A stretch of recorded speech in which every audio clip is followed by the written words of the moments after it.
News Hour Live. पहिलो हुनेले जित्ने प्रत्यक्ष निर्वाचन प्रणाली मात्र हुँदा उत्पीडित र वञ्चितीकरणमा परेको समुदायको न्यायोचित प्रतिनिधित्व हुन सकिरहेको थिएन। सीमान्तकृत समुदायका व्यक्तिले चुनाव जित्न त परै जाओस्, उम्मेद्वार पनि बन्न नसक्ने अवस्था थियो। नीति निर्माण तहमा सीमान्तकृत समुदायको प्रतिनिधित्व सुनिश्चित गर्न मुलुकले समानुपातिक निर्वाचन प्रणाली अवलम्बन गर्यो। विडम्बना दलका शीर्षस्थ नेताले यसको दुरुपयोग गरे। लक्षित वर्ग र समुदायलाई नीति निर्माणको तहमा पुर्याउने भन्दा पनि समानुपातिक निर्वाचन प्रणाली पहुँचवालालाई मान्ने बन्ने भर्याङ मात्र बन्यो। समानुपातिक तर्फका उम्मेद्वारहरूको सूची निर्वाचन आयोगमा बुझाउन अब दलहरूसँग एक साताभन्दा कम समय छ। निर्वाचन आयोगले समानुपातिक तर्फको मतपत्र छाप्न थालिसकेको छ, तर दलको नेतृत्व तहमा उम्मेद्वार चयनबारे छलफलै भएको छैन। विगतमा नेताका नातेदार, गुटका आसेपासे र पार्टीलाई आर्थिक सहयोग पुर्याउन उपलब्ध गराउने आकांक्षीहरू समानुपातिक उम्मेद्वारको सूचीमा पर्ने गरेका थिए। यसपटकको निर्वाचनमा पनि वञ्चितीकरणमा परेकाहरूले अवसर पाउने भन्दा पनि अन्तिम समयमा पहुँचवालाकै बोलवाला हुने संकेत देखिएको छ। न्युज आवरमा आज हामी समानुपातिक निर्वाचन प्रणालीका विकृति र चिनिया भ्रमण टोलीका चासोमा केन्द्रित हुनेछौँ।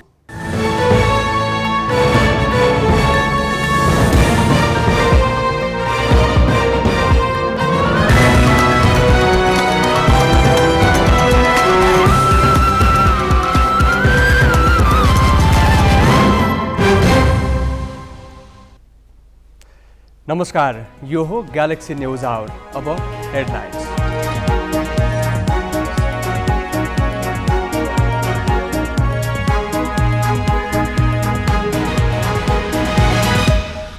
चिनिया प्रतिनिधिमण्डलद्वारा दिनभर उच्च स्तरीय राजनैतिक भेटवार्ता, बिना कारण बन्द गरिएका नाका खोल्न नेपाली नेताहरूको जोड, चिनिया सभामुखको चासो वाम सहकार्यमा।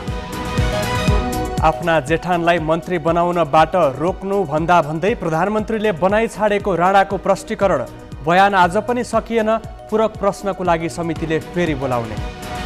समानुपातिक तर्फका उम्मेद्वारको बन्द सूची बुझाउने दिन नजिकै आइसक्दा समेत दलहरू तातेनन्। पारदर्शी प्रक्रिया र स्पष्ट मापदण्ड नअपनाई खल्तीबाट नाम झिक्ने नेतृत्वको दाव। अजरबैजान र अर्मेनियाको सीमा विवाद उत्कर्षमा, झडपमा अर्मेनियाका 49 सैनिकको मृत्यु, समयमा अपनाउन रुस र अमेरिकाको आग्रह।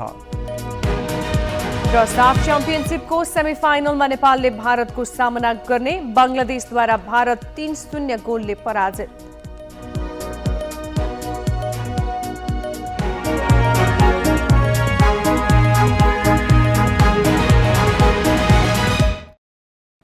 प्रतिनिधि सभा र प्रदेश सभाको चुनावका लागि दलहरूले समानुपातिक तर्फका उम्मेद्वारहरूको बन्द सूची बुझाउन समय आउन बाँकी एक साता पनि छैन। तर उम्मेद्वारको सूचीलाई लिएर राजनैतिक दलको नेतृत्व तहमा अहिलेसम्म छलफल समेत हुन सकिरहेको छैन। सत्ता गठबन्धनमा रहेका दल सिट बाँडफाँडको छलफलमा अल्झिएकाले समानुपातिक उम्मेद्वारका विषयमा प्रवेश नै गरेका छैनन् भने प्रमुख प्रतिपक्षी नेकपा एमाले पनि हतार गर्न आवश्यक ठानेको छैन, जसका कारण नेतृत्वले यसपालि पनि अपारदर्शी ढङ्गले आफू खुसी उम्मेद्वार खडा गर्ने देखिएको छ। प्रतिनिधि सभा र प्रदेश सभा चुनावका लागि राजनीतिक दलहरूले समानुपातिक तर्फका उम्मेद्वारको सूची असोज 2 वा 3 गते निर्वाचन आयोगमा बुझाउनुपर्छ। अर्थात् उम्मेद्वारहरूको सूची बुझाउन दलहरूसँग अब एक साता पनि छैन। तर सूचीमा कसलाई समावेश गर्ने भन्ने विषयमा प्रमुख सत्तारूढ नेपाली काङ्ग्रेसले अहिलेसम्म छलफल नै गरेको छैन। उसले पार्टीका तल्ला कमिटीलाई उम्मेद्वारहरूको नाम सिफारिस गर्न भदौ 20 सम्मको समय दिएको थियो। तर तल्ला कमिटीबाट सिफारिस भएका नाममाथि काङ्ग्रेसले छलफल गरेकै छैन। प्रत्येक निर्वाचन क्षेत्रबाट बढीमा 3 जनाको नाम सिफारिस गर्न भनिएकामा आकाङ्क्षी धेरै भएकाले कतिपय ठाउँमा 10 भन्दा बढीको नाम आएको छ। तर नेतृत्व तहले छलफलमा चासो नै नदिएकाले कतै सिफारिस नै नभएका र नेतृत्वमा पहुँच हुनेहरूलाई उम्मेद्वार बनाइने त होइन भन्ने आशंका काङ्ग्रेस कार्यकर्तामा छ। विगतमा समानुपातिक सांसदको पद पैसा लिएर बेचेका उदाहरण रहेकाले यसपालि पनि त्यही विकृति दोहोर्याउन खोजिएको त होइन भन्ने आशंका छ। गठबन्धनमा कुन ठाउँमा कुन पार्टीले सिट प्राप्त गर्ने हो, त्यसको आधारमा हाम्रो जुन जिल्लाका नेताहरू हुनुहुन्छ, आकाङ्क्षीहरू हुनुहुन्छ, कतिपय साथीहरूलाई समानुपातिकमा पनि हामीले समावेश गर्नुपर्ने हुन्छ। त्यस हुनाले पनि यो विषयलाई चाहिँ यो गठबन्धन टुङ्गियो भने धेरै कुरो सजिलो हुन्छ। सत्ता गठबन्धनका दलले समानुपातिक उम्मेद्वारको नामलाई लिएर पार्टीभित्र छलफल गर्न नसक्नुको एउटा कारण सिटको भागभण्डा नटुङ्गिनु पनि हो। समानुपातिक समावेशी प्रतिनिधित्वको वकालत गर्दै आएको माओवादीले त यसपालि यतातर्फ ध्यानै दिएको छैन। छलफलका आधारमा भन्दा पनि अध्यक्ष दाहालले इच्छाएका व्यक्तिले अवसर पाउने भएका कारण यस विषयमा अरू नेताले पनि उति चासो दिएका छैनन्। समानुपातिकको विषयमा पनि ठोस हाम्रो छलफल भएको छैन। त्यसैको लागि बैठक आयोजना गरिएको थियो, तर लगातार 2 दिन रोकिसक्यो। अब भोलि पनि मलाई चाहिँ आज असम्भव भएन। अब गठबन्धनभित्र मूलभूत रूपमा टुङ्गो लागिसकेपछि त्यसपछि बैठक बस्दा राम्रो हुन्छ भनेर रोकिएको हो। एमाले समानुपातिकमा यसअघि अवसर पाइसकेकालाई नदोहोर्याउने भनेको छ। यस्तै निर्वाचित जनप्रतिनिधिलाई समेत उम्मेद्वार नबनाउने निर्णय गरेको छ। केन्द्रको निर्देशन अनुसार जिल्लाबाट नाम सिफारिस भएर आएको छ, तर सिफारिस भएका मध्ये कसलाई उम्मेद्वार बनाउने भन्ने बारे एमालेको नेतृत्व तहमा पनि छलफल भएको छैन। केन्द्रीय कमिटीले समानुपातिकको नाम टुङ्गो लगाउने जिम्मा सचिवालयलाई दिएको छ। सचिवालयको बैठक भदौ 30 गतेका लागि तय गरिएको छ। नेताहरूले त्यस दिन बस्ने बैठकबाट उम्मेद्वारको टुङ्गो लगाउने तयारी छ भनेका छन्। लगभग सबै ठाउँबाट अहिले च्यासलमा हाम्रो पार्टी हेडक्वार्टरमा नामहरू जम्मा भइरहेको छ र त्यसको आधारमा अब चाँडै हाम्रो पार्टीको सचिवालयको बैठक बस्छ र त्यसलाई हामी एउटा आधारमा, मापदण्डको आधारमा हामी टुङ्गोमा पुर्याउँछौँ। समानुपातिकतर्फ प्रतिनिधि सभामा 110 र प्रदेश सभामा 220 जना निर्वाचित हुन्छन्। समानुपातिक उम्मेद्वार दलले पाउने मतका आधारमा निर्वाचित हुने हो। नीति निर्माण तहमा सबै जात जाति, भाषाभाषी, वर्ग र समुदायको प्रतिनिधित्व तथा आवाजविहीनहरूको आवाज उठाउनका लागि समानुपातिक निर्वाचन प्रणाली अपनाइएको हो। तर दलको नेतृत्व यो प्रणाली अवलम्बन गर्नुको मर्ममाथि पटक्कै गम्भीर देखिएको छैन। यसपालि पनि वञ्चितीकरणमा परेकाहरूले अवसर पाउने भन्दा पहुँचवाला र पैसावालाको नाम शीर्ष नेताको खल्तीबाट निस्किने त होइन, धेरैको प्रश्न छ। राजनीतिक ब्युरो ग्यालेक्सी फोके, काठमाडौँ। मङ्सिर 4 गते हुने प्रतिनिधि सभा र प्रदेशसभा निर्वाचनका लागि समानुपातिक तर्फ दलहरूले असोज 2 र 3 गते उम्मेद्वारको बन्द सूची पेश गर्नुपर्ने कार्यतालिका छ। दलहरूले उम्मेद्वारी छनौटमा केन्द्रित हुन नसके पनि आयोगले भने आफ्नो तयारीलाई तीव्र पारेको छ। यसै क्रममा आयोगले प्रदेशतर्फको समानुपातिक निर्वाचन प्रणालीका लागि मतपत्र छाप्न थालेको छ। निर्वाचन आयोगले प्रतिनिधि सभा र प्रदेशसभा निर्वाचनमा समानुपातिक तर्फ मात्र 4 करोड भन्दा बढी मतपत्र छाप्नुपर्नेछ, जसका लागि आयोगले भक्तपुर स्थित जनक शिक्षा सामग्री केन्द्रको छापाखानामा मतपत्र छाप्न सुरु गरिसकेको छ। आयोगले केही समय पहिला नै मतपत्र छाप्ने तयारी गरे पनि कमल थापा नेतृत्वको राष्ट्रिय प्रजातन्त्र पार्टी नेपालको निर्वाचन चिन्ह विवादले केही ढिला भएको थियो। रापरपा नेपालले गाई चिन्ह दाबी गरे पनि अदालतले त्यो अस्वीकार गरिदिएपछि आयोगलाई मतपत्र छाप्न बाटो खुलेको हो। 21 लाख नमुना मतपत्र छापिसकेको आयोगले पहिलो चरणमा प्रदेश 1 र गण्डकीका लागि प्रदेश सभाको समानुपातिक तर्फको मतपत्र छापिँदैछ। अब अहिले मतपत्र छपाई कार्य सुरु भइसकेको छ। जनक शिक्षा सामग्री केन्द्रमा हामीले करिब 21 लाख नमुना मतपत्र छापिसकेको अवस्था छ र अब समानुपातिक तर्फको प्रदेशको मतपत्र छपाई कार्य सुरु भइसकेको छ। प्रदेश 1 र गण्डकी प्रदेशको भान त्यहाँ सुरु भएको छ। करिब 7 लाख मतपत्र अहिलेसम्म छपाई भइसकेको छ र दैनिक 11 लाखको क्यापेसिटीमा छपाई कार्य चाहिँ अगाडि बढ्छ। आयोगका अनुसार प्रदेश सभाको समानुपातिक प्रणालीतर्फका लागि प्रदेश 1 मा 38,13,000, मधेसमा 37,93,000, बागमतीमा 38,93,000 मतपत्र छाप्नुपर्नेछ। गण्डकीमा 20,42,000, लुम्बिनीमा 36,49,000, कर्णालीमा 11,36,000 र सुदूरपश्चिम प्रदेशमा 18,58,000 मतपत्र पठाउने आयोगको तयारी छ। यस्तै प्रतिनिधि सभाको समानुपातिकका लागि करिब 2 करोड 25 लाख मतपत्र छाप्नुपर्नेछ। प्रदेश र प्रतिनिधि सभाका दुवै प्रणालीको हिसाब गर्दा करिब 8 करोड मतपत्र छाप्नुपर्छ। यसका लागि आवश्यक कागज भने आयोगले अहिलेसम्म पर्याप्त ल्याउन सकेको छैन।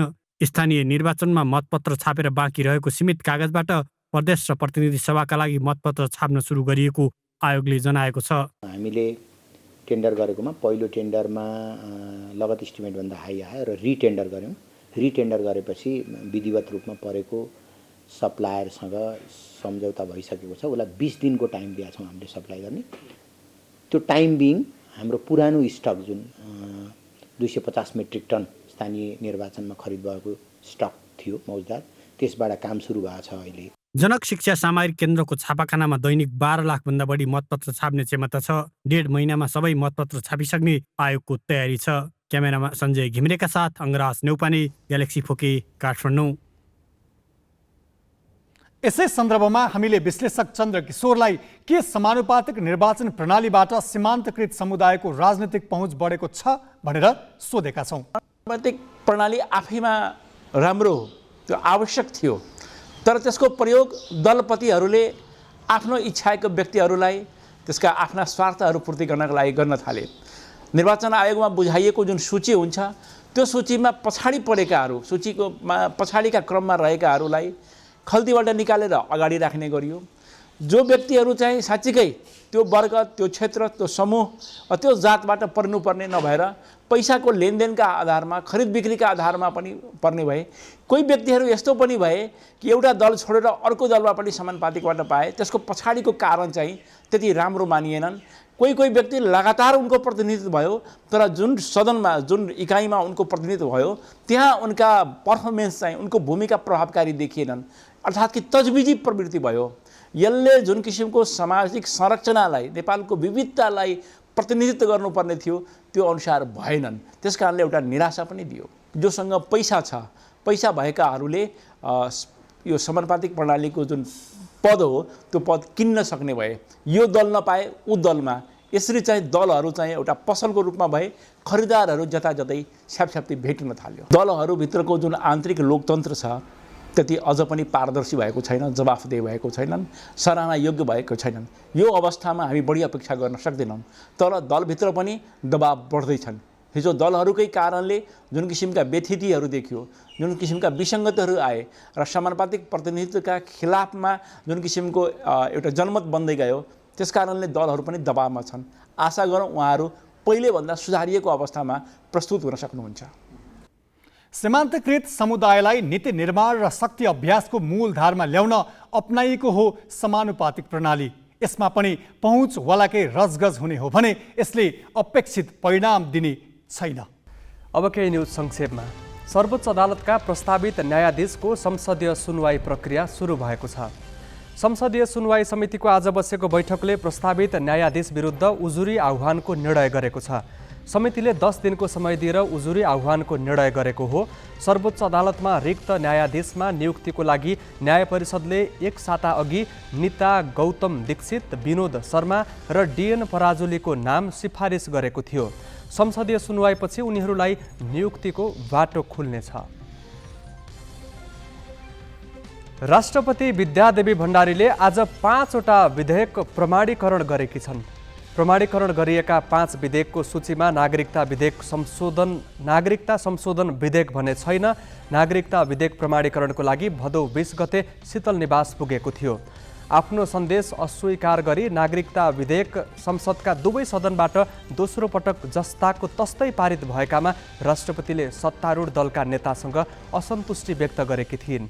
राष्ट्रपतिले आज सार्वजनिक पद धारण गर्ने व्यक्तिको शपथ, योगमाया आयुर्वेद विश्वविद्यालय, तथ्याङ्क प्रत्यायन तथा स्ट्यान्डर्ड नाप र तौल सम्बन्धी विधेयक प्रमाणीकरण गरेको राष्ट्रपति कार्यालयले जनाएको छ। सरकारले विश्व बैंकसँग करिब 35 अर्ब रुपैयाँ सहुलियतपूर्ण ऋण लिने भएको छ।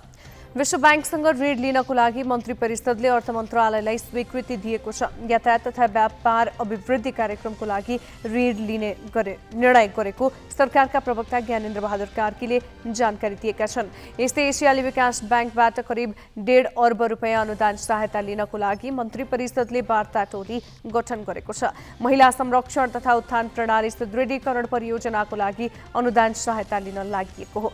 मन्त्री परिषदले सामाजिक सुरक्षा दोस्रो संशोधन नियमावली स्वीकृत गरेको छ भने मध्य प्रदेशमा चिडियाखाना स्थापना गर्न वन मन्त्रालयलाई अनुमति दिएको छ।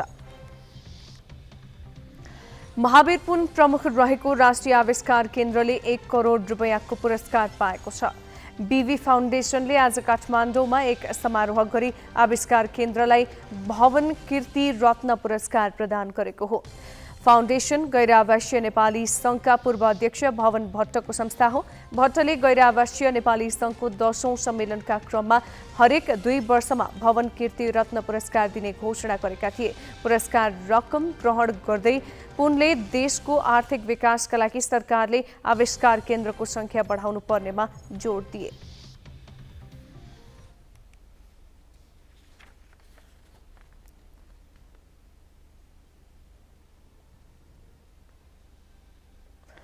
हुलाकी राजमार्गको महोत्तरी खण्ड कालोपत्रे सकिएको 2 वर्ष नबित्दै भत्किएको छ। ठेकेदार कम्पनी लामा डाफे गोल्डन गुडले 64 करोड 61 लाख रुपैयाँमा निर्माण गरेको करिब 27 किलोमिटर लामो यो सडक 2 वर्ष नपुग्दै भत्किएको हो। ठेकेदार लामा डाफेले आफै काम नगरी चौधरी कन्स्ट्रक्सन लगायतका कम्पनीलाई पेटी ठेक्का दिएकाले गुणस्तरहीन काम भएको स्थानीयको बुझाइ छ। उनीहरूले सडक निर्माणकै समयमा पनि असन्तुष्टि जनाएका थिए, तर कुनै निकायले पनि उनीहरूको आवाज सुनेन। अहिले सडक भत्किएर क्षतविक्षत भएको छ।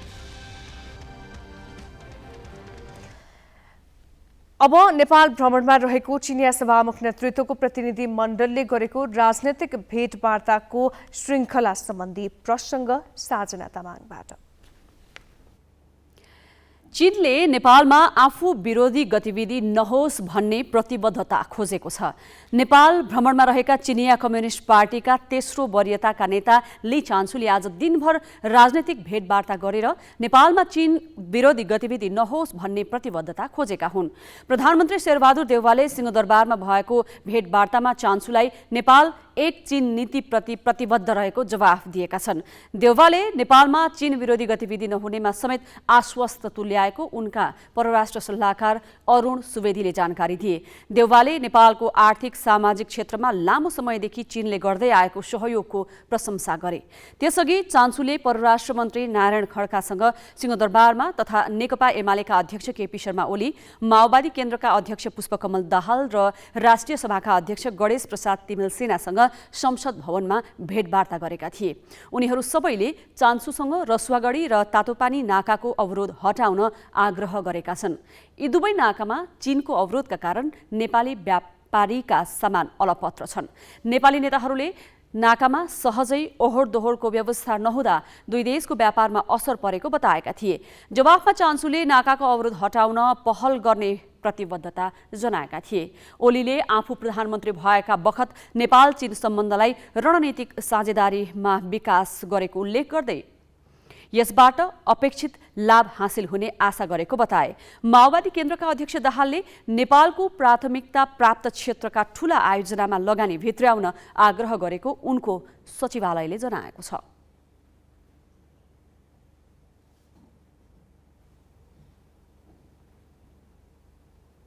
मङ्सिर 4 गते हुने प्रतिनिधि सभा र प्रदेश सभा निर्वाचनमा तालमेल गरेर जाने सत्ता गठबन्धनको निर्णय छ।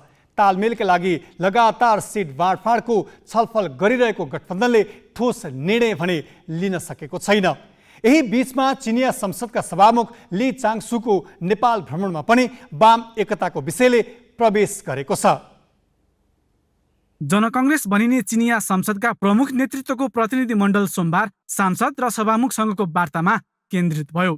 मंगलबार भने राजनीतिक दल र सरकारी अधिकारीसँग भेटवार्ता चल्यो। प्रधानमन्त्री शेरबहादुर देउवा, परराष्ट्र मन्त्री नारायण खड्का र राष्ट्रिय सभाका अध्यक्ष गणेश तिमिल सेनासँगका शिष्टाचार भेटलाई अलग राख्ने हो भने चिनिया प्रतिनिधि मण्डलले वाम नेताहरूलाई विशेष महत्त्व दिएको देखियो। खास गरी माओवादी अध्यक्ष पुष्पकमल दाहाल र एमाले अध्यक्ष केपी शर्मा ओलीसँगको भेटमा चिनिया सभामुख ली चान्सुले वाम एकताको प्रसङ्ग निकालेका छन्।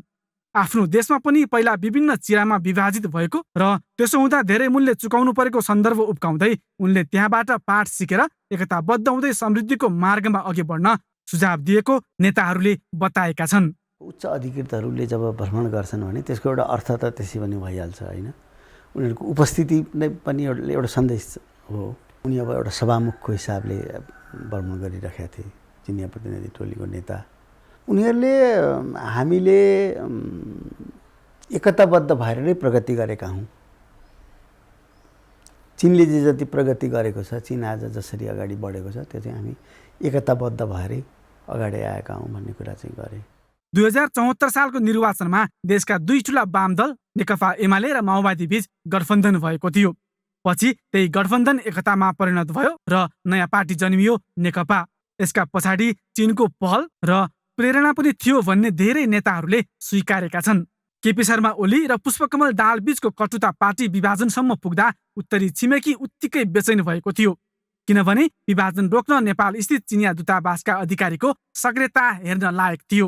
नेकपा विभाजनपछि आएको काङ्ग्रेस नेतृत्वको गठबन्धन सरकार आउँदा पश्चिमाहरूको सक्रियता नेपालमा बढेको चिनिया बुझाइ छ। यसकारण पनि यहाँ वाम शक्ति बलियो बन्नुपर्ने चिनिया बुझाइरहेको देखिन्छ।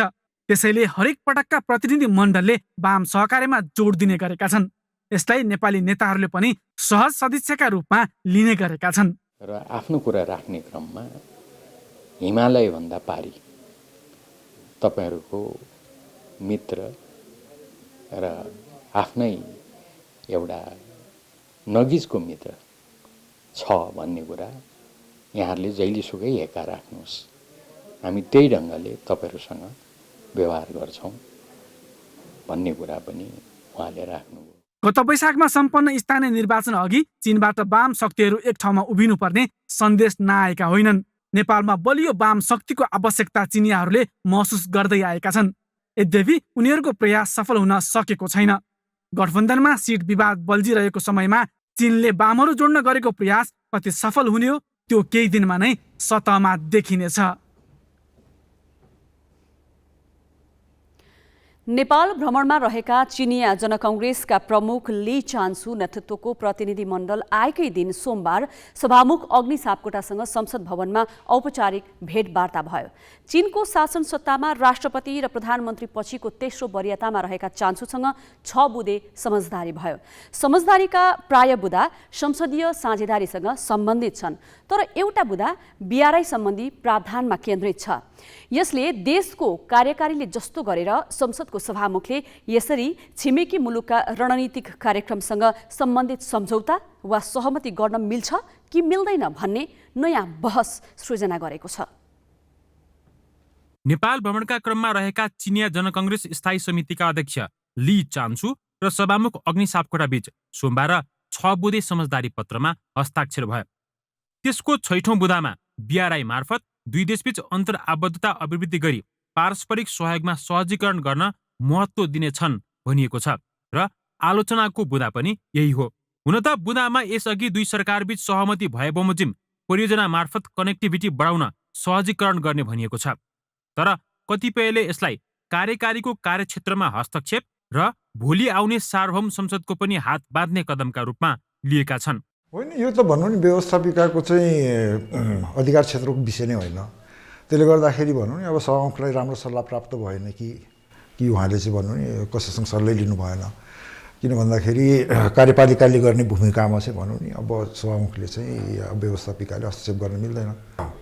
यहाँ चाहिँ सरकार छिनछिनमा परिवर्तन हुने भएको हुनाले मलाई लाग्छ अमेरिकन सरकारले चाहिँ सोचे कि होइन यो त निरन्तरता पाउनुपर्छ, त्यसले गर्दा संसदबाट अनुमोदन भइदिएपछि अब हामी ढुक्क हुन्छौँ भन्ने पर्याय हुनसक्छ होइन।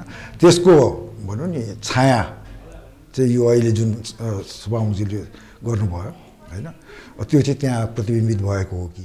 नेपाल आउने प्राय चिनिया नेता बीआरआई मार्फत पूर्वाधार विकास परियोजना अघि बढाउन जोड दिने गर्छन्, तर चिनिया विदेश मन्त्री नेपाल आउँदा वा नेपाली परराष्ट्र मन्त्री चीन जाँदा भएका सम्झौतामा बीआरआईका विषयमा ठोस प्रगति हुन सकेन। दुवै पटक जारी संयुक्त समझदारीको दस्तावेजमा बीआरआई उल्लेख छैन। गत चैतमा आएका चिनिया विदेश मन्त्री वाङ यीले बीआरआई कार्यान्वयनमा चासो दिए पनि प्रधानमन्त्री शेरबहादुर देउवाले नेपालको प्राथमिकता ऋणभन्दा अनुदान भनेका थिए र पनि हरेक भ्रमणमा छलफल हुने र चिनियाले चाहने प्रमुख विषय पनि बीआरआई कार्यान्वयनमा प्रगति नै हो। संसदले अमेरिकी सहायता सम्झौता अनुमोदन गरेपछि त चीनले झन बीआरआईमा जोड दिँदै आएको छ, तर यसपालि चिनिया जनसंसदका स्थायी समिति अध्यक्ष र नेपालका सभामुख बीच बीआरआई उल्लेख गरेरै समझदारी हुनुलाई कतिपयले चीनको ट्र्याक 2 रणनीतिका रूपमा पनि लिएका छन्। ऋण प्रवाह हुने विभिन्न माध्यमहरू कसरी हुने, के हुने, मोडल सहयोगको के हुने, त्यो सबै कुराहरू हुनुपर्थ्यो। त्यसमा हाम्रो सहमति बनेकै छैन। चीनले हामीलाई दिने सहयोगहरूमा जुन ऋणको प्रस्ताव गरिएको छ, जुन ऋणको प्रतिशतको कुरा गरिएको छ, त्यसलाई चाहिँ हाम्रो सहमति बनेकै छैन। फ्रेमवर्क एग्रिमेन्ट साइन नभइकन यसरी साइन गर्नु, त्यो पनि संसदले साइन गर्नु म त्यति उपयुक्त ठान्दिनँ। त्यसैले उहाँले किन गर्नुभयो र नेपाल सरकारले यो कसरी फेसिलिटेट गर्यो भने दुईवटा प्रश्नवाचक चिन्ह छन्। 6 वर्ष अब 2023मा पुग्न लागेको थियो, 2023को महिनामा बिर्सेँ, त्यसैबाट पुग्न लाग भएर यसलाई यो गरिहाल्यो भने नवीकरण नगर्नु पर्ला कि भनेर चाहिँ त्यो बेलाको च्यालेन्ज अर्कै होला भनेर चाहिँ भनिएको छ। नेपालले बीआरआईमा हस्ताक्षर गरिसकेको छ, तर काङ्ग्रेस नेतृत्वको सरकारका प्रधानमन्त्री शेरबहादुर देउबा ऋण लिने गरी परियोजना अघि बढाउन इच्छुक छैनन्। यस्तोमा संसद मार्फत चीनले देखिने गरी बीआरआईको विषयमा संवाद र छलफल हुने गरी अघि बढाउन खोजेको देखिन्छ। एमसीसी संसदबाट अनुमोदन भए जस्तै गरी चीन बीआरआई पनि संसदले अपनत्व लियोस् र भविष्यमा सरकारमा जे जस्तो फेरबदल भए पनि अघि बढ्ने बाटोमा जाओस् भन्ने चाहेको अनुमान लगाउन सकिन्छ। क्यामेरामा योगेश लामाका साथमा पवन पौडेल, ग्यालेक्सी 4K, काठमाडौँ।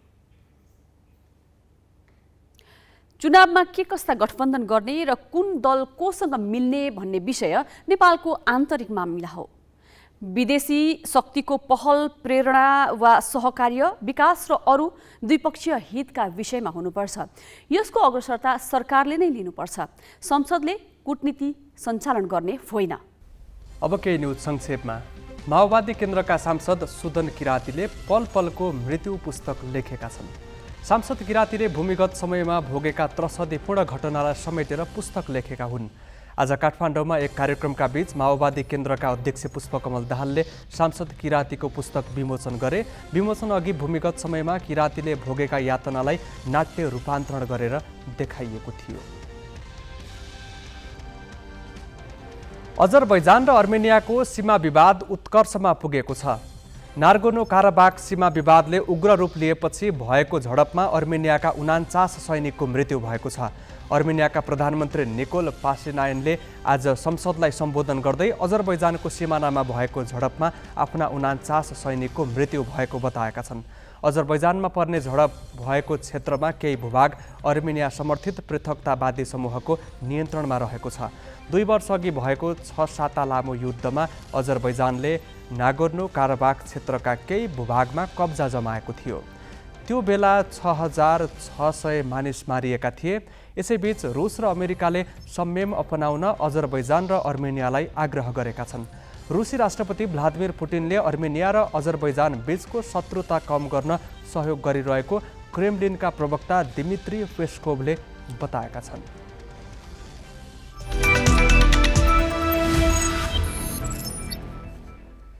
साफ महिला च्याम्पियनसिपको सेमिफाइनलमा नेपालले भारतसँग प्रतिस्पर्धा गर्ने भएको छ। समूह चरणको अन्तिम खेलमा बङ्गलादेशले भारतलाई पराजित गरेपछि नेपालले सेमिफाइनलमा बलियो प्रतिद्वन्दी भारतको सामना गर्नुपर्ने भएको हो।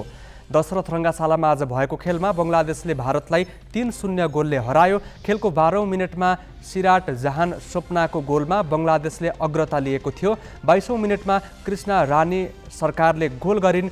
52औं मिनटमा स्वप्नाले नै व्यक्तिगत दोस्रो गोल गरेपछि बङ्गलादेशले 3-0 को अग्रता लियो। त्यसपछि थप गोल भएन। बङ्गलादेश समूह ए को विजेताको रूपमा सेमिफाइनल पुगेको हो। सेमिफाइनलमा बङ्गलादेशले भुटानसँग प्रतिस्पर्धा गर्नेछ। सेमिफाइनल खेल शुक्रबार हुनेछ। 9औं राष्ट्रिय खेलकुद अन्तर्गत क्रिकेट प्रतियोगितामा आज कर्णाली प्रदेश र त्रिभुवन आर्मी क्लब विजय भएका छन्। त्रिवी क्रिकेट मैदानमा आज भएको खेलमा कर्णालीले मध्य प्रदेशलाई 3 रनले हराए। कर्णालीले दिएको 115 रनको लक्ष्य पछ्याएको मधेसले 20 ओभरमा 9 विकेट गुमाउँदै 111 रन बनाएको थियो। हरिशंकर शाहले सर्वाधिक 48 रन बनाए। दिनेश अधिकारीले 3 तथा दिवान पुन र रविन्द्र शाहीले 2-2 विकेट लिए। यसअघि पहिले ब्याटिङ गरेको कर्णालीका लागि विपिन रावलले सर्वाधिक 24 रन जोडेका थिए। आदिल आलमले 5 विकेट लिए। अर्को खेलमा आर्मीले लुम्बिनी प्रदेशलाई 9 विकेटले हरायो। लुम्बिनीले दिएको 86 रनको लक्ष्य आर्मीले 10 ओभर 3 बलमा मात्र 1 विकेट गुमाएर पूरा गरे। हरि चौहानले 35 रन बनाए भने अर्जुन साउद 28 र भीम सार्की 18 रनमा अभिजित रहे। यसअघि लुम्बिनीका लागि कप्तान कृष्ण कार्कीले सर्वाधिक 28 रन बनाएका थिए। लुम्बिनीलाई सस्तैमा समेट्न सुशान वारीले 5 विकेट लिए। हारपछि मधेस र लुम्बिनी प्रतियोगिताबाट बाहिरिएका छन्। 9औं राष्ट्रिय खेलकुद अन्तर्गत क्रिकेटका 16वटा खेल रद्द भएका छन्। वर्षाका कारण मैदान हिलाम्य भएपछि एकपछि अर्को खेल रद्द गर्नु परेको हो। रद्द अधिकांश खेल मुलपानी मैदानमा खेलाउन तय गरिएका मध्ये हुन्। वर्षाका कारण त्रिवी क्रिकेट मैदानमा पनि 5 खेल रद्द भइसकेका छन्। प्रतियोगितामा उपाधि दावेदार मानिएका एपीएफ क्लब र बागमती प्रदेश वर्षाका कारण एउटै खेल खेल्न नपाई बाहिरिएका छन्।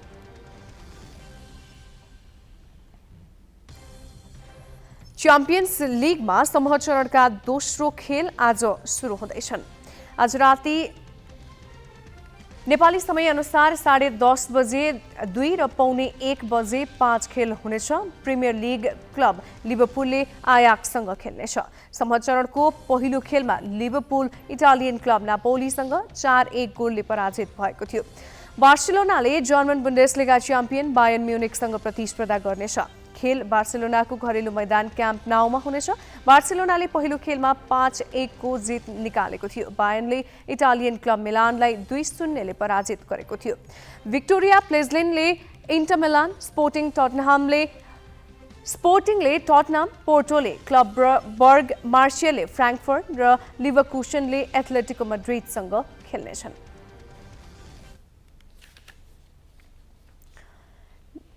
बाँकी प्रसङ्ग नवराज पाण्डेबाट।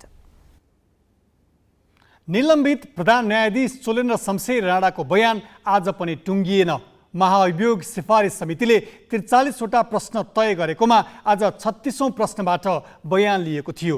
राणालाई फेरि पूरक प्रश्नका लागि बोलाइने समितिले जनाएको छ। समितिको अर्को बैठक भोलि बोलाइएको छ। यही बीचमा राणाले नाम लिएका व्यक्तिलाई पनि सोधपुछमा बोलाउने समितिका सदस्यले बताएका छन्। प्रतिनिधि सभाको कार्यकाल नै सकिन लाग्दा पनि महाअभियोगको टुङ्गो लाग्ने नलाग्ने अन्योल भने कायमै छ। महाभियोग सिफारिस समितिले 5औं दिनको बयानका क्रममा निलम्बित प्रधान न्यायाधीश चोलेन्द्र शमशेर राणा सामु केही महत्त्वपूर्ण प्रश्न तेर्स्यायो। कार्यपालिकासँग भाग खोजिरहेको आरोप खेपिरहेका उनले समितिमा घुमौरो भाषाले त्यो आरोप स्वीकार गरे। राणाले आफ्ना जेठान गजेन्द्र हमाललाई मन्त्री बनाइदिन भनेको र सरकारले सोही अनुरूप उनलाई मन्त्री बनाएको आरोप राणामाथि छ। तर बयानका क्रममा उनले सञ्चार माध्यममा नाम आएपछि आफूले मन्त्री नबनाउन भनेको तर पनि प्रधानमन्त्रीले बनाएको दावी गरे। आफूले हटाउन भन्दा पनि नियुक्त गरेको भन्दै उनले उल्टै प्रधानमन्त्रीमाथि प्रश्न तेर्स्याए। जुन नाम आएको छ त्यो नामलाई प्रधान न्यायाधीशसँग टाँसिसक्यो। त्यसले गर्दाखेरि यदि हो भने नबनाइयोस् भनेर तत्कालै मैले जो चाहिँ यो मन्त्री नियुक्त गर्ने ठाउँमा भएका पदाधिकारीहरू हुनुहुन्थ्यो अहिलेको गठबन्धनमा उहाँहरूलाई मैले हार्दिकतापूर्वक अनुरोध गरेँ। तर पनि भयो पछाडि त्यो भोलिपल्टको शनिबारको दिन थियो। मैले फेरि पनि भने यसले त समस्या पैदा भयो। भनिसके पछाडि फेरि उहाँले चाहिँ राजीनामा दिएर जानुपर्छ। मन्त्री बनाउने क्रिया संविधानले प्रधानमन्त्रीको हो।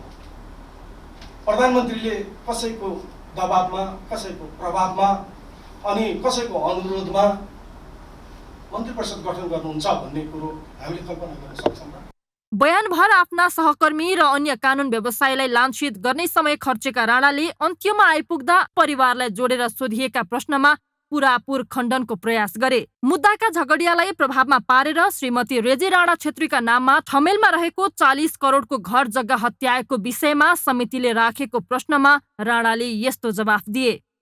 यो 2 रोपनी होइन, 1 रोपनी 5 आना 1 दाम 1 पैसा छ। 1 दाम जम्मा 21 आना 1 दामको यो जग्गा छ र अहिले पनि मेरो श्रीमतीको नाममा छ। त्यसमा चाहिँ त्यो साबितदेखिबाट नै त्यसमा हामीले व्यवसाय गरेर होटेलको व्यवसाय गरेर अहिले पनि छ। 65 सालमा मैले खरिद गरेको हुँ।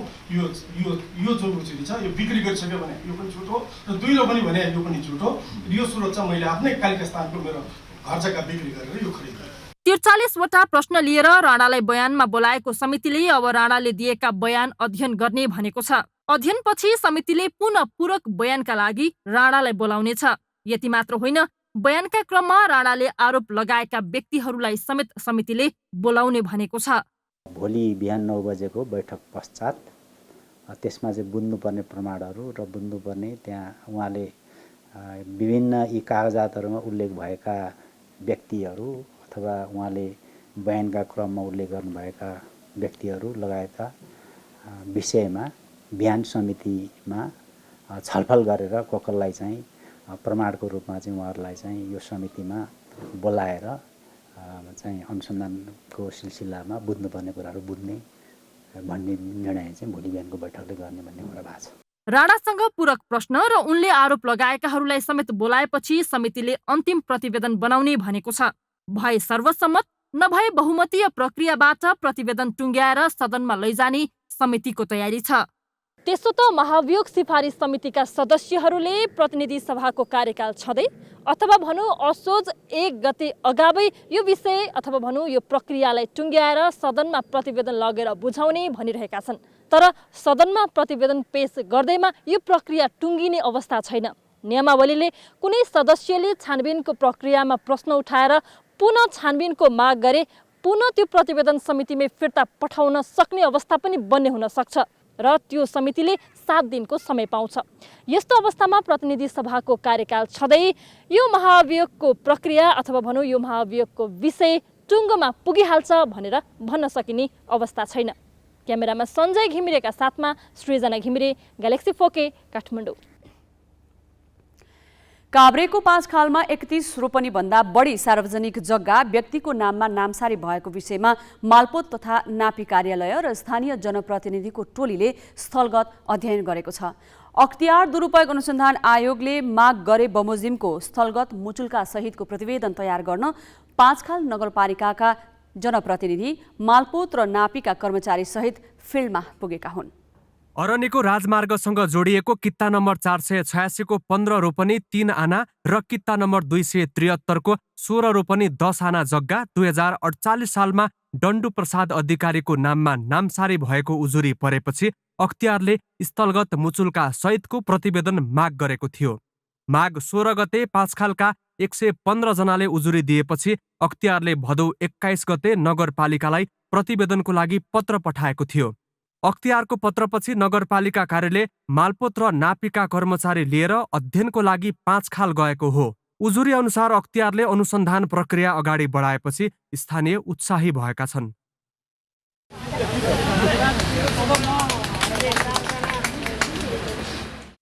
मालपोतको कागजातले सो सार्वजनिक जग्गा डण्डु प्रसादपछि विभिन्न 8 व्यक्तिका नाममा नामसारी भएको देखाएको छ। यी उल्लेखित जग्गाहरू चाहिँ सुरुमा चाहिँ यो सार्वजनिक प्रति जग्गा थियो, सरकारी जग्गा देखिन्छ। फिल्डबुकबाट पनि त्यही प्रमाणित हुन्छ, फिल्डबुकमा पनि त्यही देखिएको छ अहिले पनि। र त्यसबाट किता काटा हुँदै हुँदै पहिले डुन्न प्रसादलाई गयो, डुन्न प्रसादबाट चन्द्रकुमारी नाममा गयो। त्यसपछि हुँदै हुँदै अहिलेसम्म 8 जना व्यक्तिको नाममा गएको चाहिँ हामी श्रेष्ठ अभिलेखबाट बुझ्न सक्दछौँ। स्थानीय जनप्रतिनिधि पनि अहिले व्यक्तिका नाममा देखिएको जग्गा सार्वजनिक नै भएको बताउँछन्। यो जग्गा चाहिँ अब म 41 सालमा जन्मेको, मेरो आमाले यहाँ बाबुराम आचार्य भन्ने घरमा ढाडमा बोकेर फोकल ल्याउने ठाउँ थियो। यहाँ छाप्रो थियो कारबन्धन मुनि। यो पहिला सबै सार्वजनिक थियो, चौर थियो। जम्मा यहाँ 2टा घर थियो, एउटा चाहिँ बिग कान्छो बिगको र बाबुराम आचार्यको घर थियो। अरू जम्मै यो जग्गा थियो तल माथि माथलापट्टि हामी सम्झाएर त्यहाँ फुटबल खेल्थ्यौँ। यो जम्मै सार्वजनिक थियो। सार्वजनिक जग्गा व्यक्तिका नाममा दर्ता भएको कागजात भेट्दा पनि मालपोतका कर्मचारीले भने मुचुल्कामा हस्ताक्षर गर्न मानेनन्। सार्वजनिक जग्गा कित्ताकाट हुँदै र किनबेच हुँदै प्रजेन्तराज जोशीका नाममा आइपुगेको थियो। जोशीले कित्ता नम्बर 2883 को 4 रोपनी 14 आना 2 पैसा जग्गा धितो राखेर सिलसिला ट्रेडर्स कम्पनीका नाममा सिन्धु विकास बैङ्कबाट कर्जा लिएका थिए। तर उनले कर्जा तिरेनन्। त्यसपछि बैङ्कले लिलामीको लागि सूचना निकाल्यो। कसैले पनि लिलामी नसकारेपछि 2078 असोज 4 गते बैङ्क आफैले लिलामी सकार्यो। अहिले जग्गा सम्माएर भोग चलनको लागि बैङ्क अग्रसर भएपछि स्थानीयले विरोध गर्नुका साथै अख्तियारमा उजुरी समेत दिएका थिए। ग्यालेक्सी 4K का लागि काभ्रेको 5 खालबाट पूजन धितालको रिपोर्ट।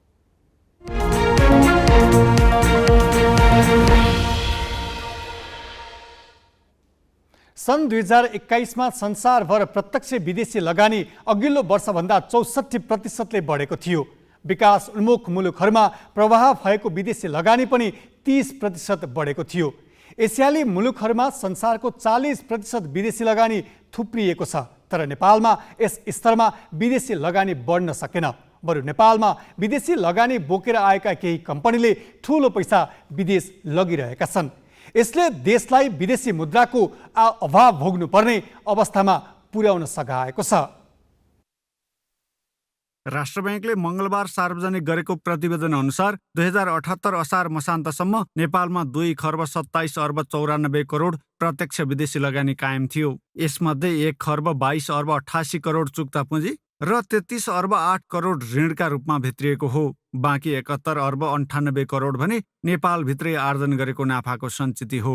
यसबीचमा सबैभन्दा बढी विदेशी लगानी विद्युत क्षेत्रमा भित्रियो। त्यसपछि औद्योगिक क्षेत्र र वित्तीय क्षेत्रमा पनि बढी पैसा भित्रिएको छ। नेपालमा 1/3 विदेशी लगानी भारतबाट आएको छ। त्यसपछि चीन, आयरल्यान्ड, सिङ्गापुर र नेभिज मुलुकबाट अर्को 1/3 लगानी भित्रिएको छ। विदेशी लगानीमा सञ्चालित 604 कम्पनीले औसतमा 14.7% नाफा कमाइरहेको पाइएको छ। नयाँ फ्लो भन्दा पनि यहीँ भएका कम्पनीहरूको रिजर्भ भयो र जुन नाफा फेरि लगानी गरेको, पुनः लगानी गरेको र केही वैदेशिक लगानीका कम्पनीहरूले वैदेशिक ऋण त्यो लगानीसँग सम्बन्धित ऋण ल्याएको कारणले वृद्धि राम्रै देखिएको छ। ठुलो मेहनतका बावजुद विदेशी लगानी धेरै भित्रिन सकेको त छैन नै, नेपालका लागि विदेशी लगानी सोचे जस्तो लाभदायक पनि बन्न सकेको छैन। उदाहरणका लागि एन्सेल आजियाटा लिमिटेडमा वेस्ट इन्डिजको कम्पनी रेनाल्ड होल्डिङ्सले जम्मा 8 करोड रुपियाँ मात्र पुँजी भित्राएको थियो। यो कम्पनीले पछिल्ला 3 वर्षमा 26 अर्ब भन्दा बढी लाभांश लगेको छ। सूचना प्रविधि क्षेत्रले पछिल्लो वर्ष मात्रै 13 अर्ब 98 करोड लाभांश लगेको छ। यो विदेशी लगानीमा सञ्चालित बाँकी सबै कम्पनीहरूले लगेको प्रतिफलभन्दा ज्यादा हो। धेरै मुलुकमा विदेशी लगानीका कम्पनीले वस्तु उत्पादन गरेर निर्यात गर्छन् र त्यसैबाट विदेशी मुद्रा आर्जन पनि गर्छन्। नेपालमा भने थोरै पैसा बोकेर आउने र वर्षै पछि विदेशी मुद्रा लैजाने परिपाटीले अर्थतन्त्रमा विदेशी लगानीले खासै फाइदा गरेको छैन। अहिले हामीले विदेशी मुद्राको अभाव बेहोरिरहेका छौँ, सञ्चित घटिरहेको अवस्था छ। हाम्रो वैदेशिक लगानीमा सञ्चालित उद्योगहरूले अथवा कम्पनीहरूले विदेशी मुद्रा आर्जन गरेर हामीलाई दिइरहेको स्थिति त छैन। अहिले जति कम्पनीहरू नाफाहरू बाहिर लगेको स्थिति छ, उहाँहरूले बाहिर निर्यात गरेर विदेशी मुद्रा आर्जन गरेको स्थिति त छैन। हामी विदेशी मुद्रा आर्जनको सवालमा हाम्रो निर्यात त फेरि परम्परागत केही सामान्य वस्तुहरूको मात्रै भइरहेको स्थिति छ। त्यसलाई पनि हेर्नुपर्ने हुन्छ। त्यस कारणले वैदेशिक लगानी सबै राम्रा हुन्छन् भन्ने चाहिँ हुँदैन। त्यसो त नेपालमा प्रतिबद्धता गरेमध्ये करिब 35% मात्रै लगानी भित्रिने गरेको छ। अपेक्षित लगानी नआए पनि पछिल्ला 3 वर्षमा नेपालबाट लाभांशका रूपमा 66 अर्ब 76 करोड 27 लाख रुपियाँ बाहिरिएको छ। विदेशी लगानी भित्राउन जे पनि गर्ने तर स्वदेशी लगानी प्रोत्साहन नगर्ने अहिलेको परिपाटीमा सुधार नगर्ने हो भने भविष्यमा यही विदेशी लगानी देशको अर्थतन्त्र डुबाउने कारण नहोला भन्न सकिँदैन। क्यामेरामा सबिन महर्जनका साथ विनय बन्जारा, काठमाडौँ। हामी ग्यालेक्सी न्युज आवरको अन्त्यमा छौँ। जाँदा जाँदै हेडलाइन्स।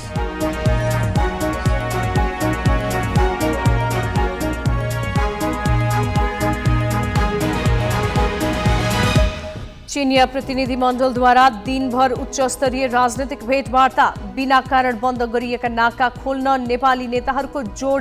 चीनिया सभामुखको चासो वाम सहकार्यमा। आफ्ना जेठानलाई मन्त्री बनाउनबाट रोक्नु भन्दा भन्दै प्रधानमन्त्रीले बनाइ छाडेको राणाको प्रष्टीकरण। बयान आज पनि सकिएन, पूरक प्रश्नको लागि समितिले फेरि बोलाउने। समानुपातिक तर्फका उम्मेद्वारको बन्द सूची बुझाउने दिन नजिकै आइसक्दा समेत दलहरू तातेनन्। पारदर्शी प्रक्रिया र स्पष्ट मापदण्ड नअपनाई खल्तीबाट नाम झिक्ने नेतृत्वको दाउ। अजरबैजान र अर्मेनियाको सीमा विवाद उत्कर्षमा। झडपमा अर्मेनियाका 49 सैनिकको मृत्यु। संयम अपनाउन रुस र अमेरिकाको आग्रह।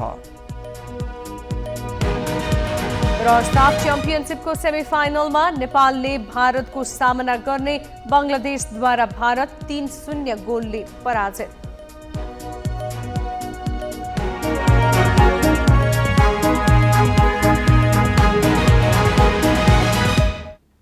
आजलाई ग्यालेक्सी न्युज आवर सकियो।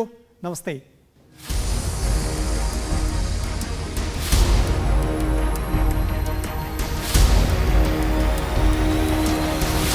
This is Galaxy News Hour Live.